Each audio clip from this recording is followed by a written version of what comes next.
Chairman. Mr. Sakata, welcome. Thanks for coming to my office to talk about ballistics tracing.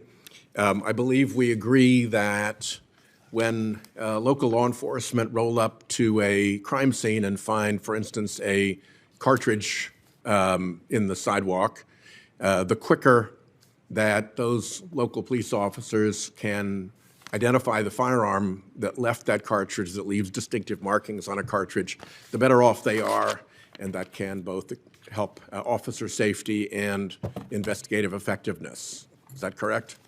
Good morning, Senator. Thank you for your time yesterday, and yes, you are correct. You're referring to NIBIN, the National Integrated Ballistics Information Network. Yep.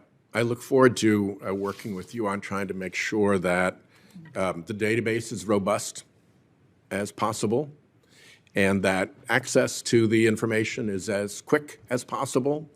In a crime scene at night on a street, you want to know as quickly as you can where that came from. And so I'm glad that we agree on that and look forward to making further progress. Ms. St. John, it looks to me like pretty much every one of your employers has been funded by the Koch political operation. By that, I spell it K-O-C-H. Leonard Leo's political and judicial influence operation, or Donors Trust, which is kind of the identity laundering operation for the Koch brothers and others. Given that, how are you going to deal with cases that come before you in which, let's say, the Kochs have an interest? Would you recuse yourself? You seem to be essentially a product of their investment, and now you'll be making decisions that could affect their business. Senator, or their politics. My current organization, Hamilton Lincoln Law Institute, does not receive any funding from the Koch brothers. I've never received any indication I need to do any work consistent with their wishes to the extent they were a donor to any organization I've ever been a part of. And as to recusal, I would carefully look at each case and look at the relevant factors for recusal. Well, the Competitive Enterprise Institute seems to get lots of money, $10 million from Donors Trust and Donors Capital, $400,000 from Koch organizations. Its president became Donors Trust's president. The Hamilton Lincoln Law Institute got at least $1.25 million in litigation grants from Donors Trust. Independent Women's Forum, $300K from Leonard Leo's Judicial Education Project, more than $13 million from Donors Trust.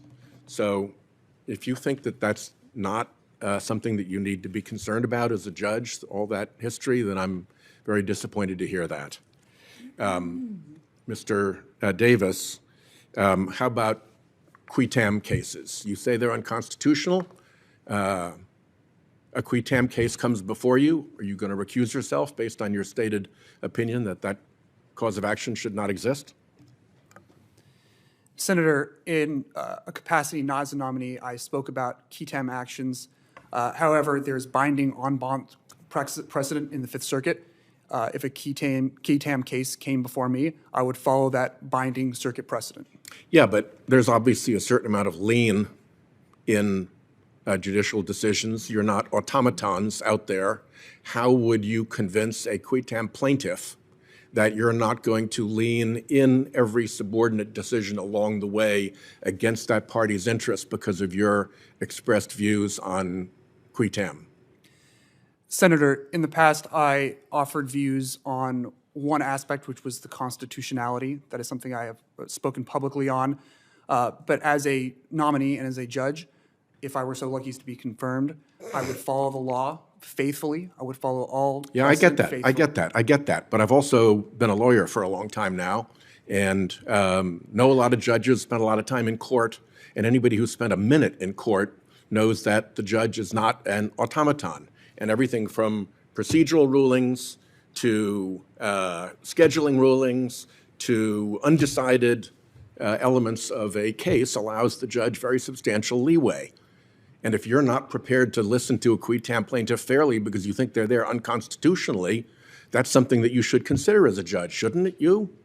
Senator, I disagree that I could not listen to them fairly. As a You've said that the cases would be unconstitutional. Senator, if I were so lucky as to be confirmed, I would follow all precedent, and that includes precedent in the Fifth Circuit that makes clear that Qui Tam actions are constitutional. I would follow that fully and faithfully. Yeah, right. My time's up. Before I call on Senator Blackburn,